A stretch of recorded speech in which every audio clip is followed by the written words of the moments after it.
Breaking news నల్గొండలో జాతీయ జెండాకు అవమానం జరిగింది. స్వాతంత్ర దినోత్సవం రోజున పరిశ్రమల శాఖ కార్యాలయంపై జెండా ఎగరలేదు.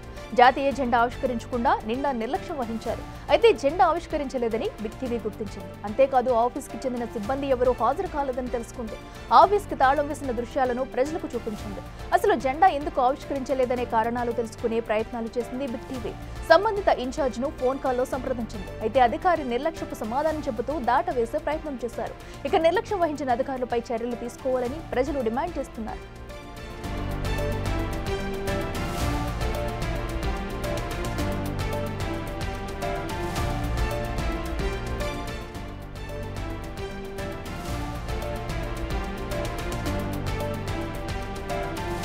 ఇక మరింత సమాచారం మా ప్రతినిధి రమేష్ అందిస్తారు. దినోత్సవ వేడుకలు దేశమంతటా ఎంతో అంగరంగ వైభవంగా ఘనంగా నిర్వహించుకుంటున్నటువంటి పరిస్థితి కనిపిస్తుంది. అన్ని ప్రభుత్వ కార్యాలయాల్లో జాతీయ జెండా ఎగరవేసి కూడా ఆ వేడుకలు కొనసాగిస్తున్నారు. కానీ నల్గొండలో చూస్తున్నాం, ఒక ప్రభుత్వ కార్యాలయంలో మాత్రం జెండా ఎగరన్నటువంటి పరిస్థితి కనిపిస్తుంది. జెండా ఎగరం కాదు, కనీసం కార్యాలయానికి కూడా సిబ్బంది తప్పించి ఎవరు కూడా రానటువంటి పరిస్థితి అయితే చూస్తున్నాం. మనం నల్గొండలో ఉన్నటువంటి ప్రభుత్వ కర్మాగారాల శాఖ ప్రధాన కార్యాలయం ఏదైనా చూస్తున్నామో సర్కిల్ ఆఫీసులు అని చెప్పవచ్చు. ఇది మొత్తం కూడా జిల్లా వ్యాప్తంగా అన్ని ఫ్యాక్టరీలకు సంబంధించి కూడా మొత్తం ఎసెన్స్ రెన్యువల్ కానీ అన్నీ ఇస్తుంటారు. ఇందులో భాగంగానే ప్రతి సంవత్సరం కూడా ఇక్కడ అన్ని కార్యక్రమాలు కూడా స్వాతంత్ర దినోత్సవ వేడుకలు కూడా చేస్తూ ఉంటారు. కానీ ఈసారి 79వ స్వాతంత్ర దినోత్సవ వేడుకల్లో కార్యాలయంపై వైపు చూసినటువంటి దాఖలా లేవు. సిబ్బంది కూడా ఎవరు రానటువంటి పరిస్థితి కనిపిస్తుంది. తాళం వేసినటువంటి ఆఫీస్కు తాళం వేసినటువంటి విజువల్స్ కూడా చూస్తున్నాం. మనం ఒకసారి వారి ఇన్ఛార్జిని అడిగి తెలుసుకుందాం, ఏం జరిగిందో, ఎందుకు జెండా ఎగరవేయలేదో అడిగి తెలుసుకుందాం.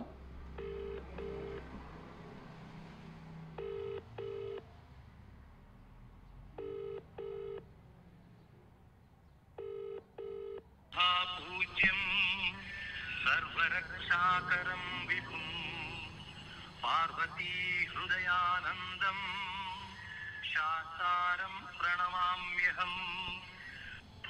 హలో సార్, అడిగారా సార్? అదే మేడం కాల్ చేస్తే మేము చెప్పాం కదా, రాలేదా అని అంటున్నది శ్రీదేవి మేడం.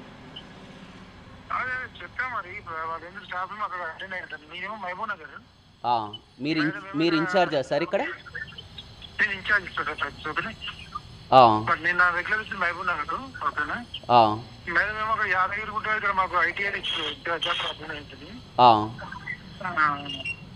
కాదు సార్, మీరు ఎవ్వరు రాకున్నా ఎవ్రీ ఇయర్ నేను చూస్తుంటాం ఇక్కడ అంతా కూడా చేస్తుంటారు, కానీ ఈసారి ఎందుకు చేయలేదని. అదే మరి చెప్పాము, మేము అటెండ్ కామని చెప్పాము, చేసి కలెక్టరేట్కి వెళ్ళమన్నాము. వాళ్ళు ఏంటంటే మరి కలెక్టరేట్కి వెళ్ళిపోయారంట. అదే అన్నా ఇన్ఛార్జ్. అదే ఇది కరెక్ట్ గా బాబు ఆఫీస్ మనం తీసుకోవాలంటే సార్ అదే మేము కలెక్టరేట్కి వెళ్ళమని చూసి అన్నారు. మీరు మాట్లాడినరా సార్ వాళ్ళతోటి? మాట్లాడతా సార్, మాట్లాడాము. ఇప్పుడు నేను ఇందాక మేడం కూడా చేసిన సార్, మీ మేడంకి కూడా కాల్ చేసిన. మేడంకి కాల్ చేస్తే అవునా అదేంది జెండా ఎగరవేయాలి కదా, నాకు కూడా తెలియదు ఈ విషయం అనేసి అంటుంది మేడం. మరి ఎవరిని అడగాలి మేడం అంటే నేను చెప్తా ఆగండి అంటుంది. దీనికి ఎవరు సార్ ఇన్ఛార్జ్? ఎవరికి మేము కలవాలంటే వారితో మాట్లాడాలంటే?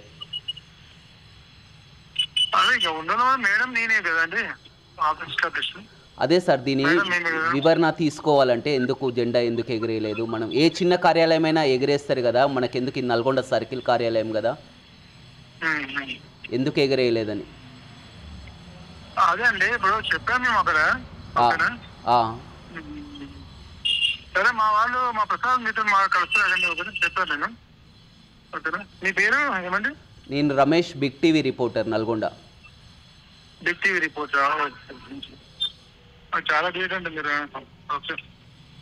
కాదు సార్, ఇవాళ మాకు ఇక్కడ చూడగానే, ఎందుకంటే అన్ని కార్యాలయం మీద జెండా ఎగురుతున్నాయి, మన కార్యాలయం చూసేసరికి అసలు కనీసం ఇక్కడ తాళం కూడా తీయనటువంటి, ప్రతిసారి అటెండర్ అన్న వచ్చేది కదా, ఇవాళ తాళం కూడా ఎవరు తీయలే ఇక్కడ వచ్చి. అదే కొద్దిగా ఆఫీస్ లో మాకు ఇష్యూ ఉంది, అది రెంట్ కనుక 2 years మాకు రెంట్ రావట్లేదు. ఆయన ఓనర్ ఏమో కొద్దిగా మాకు ఇబ్బంది అదంతా కూడా కొద్దిగా చేశారు, ఏదో కూడా మేనేజ్ చేసుకొని రిక్వెస్ట్ చేసుకొని తెలుసుకొని ట్రై చేస్తాము. ఆఫీస్ రెంట్ కూడా ఆయన అదన్నా ఉండేయండి సార్. ఇప్పుడైతే ఆఫీస్ నడుస్తుంది, నిన్న కూడా ఆఫీస్లో ఉన్నారు. కనీసం ఇవాళ 15th ఆగస్టు కదా, ఒక రోజు ముందే ఏదన్నా ఉంటే 15th ఆగస్టు అంటే ఒక రోజు ముందే రెడీ చేసుకుంటారు కదా అన్ని ఆఫీసులు. 15th ఆగస్టుకు కనీసం జెండా ఎగరేయలేదు. ఒక ప్రభుత్వ కార్యాలయంలో జెండా ఎగరేయలేదంటే ఇంతకంటే అవమానం ఏముండదు. ఇప్పటికైనా ఉన్నతాధికారుల దృష్టికి కూడా బిగ్ టీవీ తీసుకెళ్లే ప్రయత్నం చేస్తుంది. వీరిపై ఖచ్చితంగా చర్యలు తీసుకోవాలని కూడా కోరుకున్నటువంటి పరిస్థితి అయితే కనపడుతుంది. రవితో రమేష్, బిగ్ టీవీ, నల్గొండ.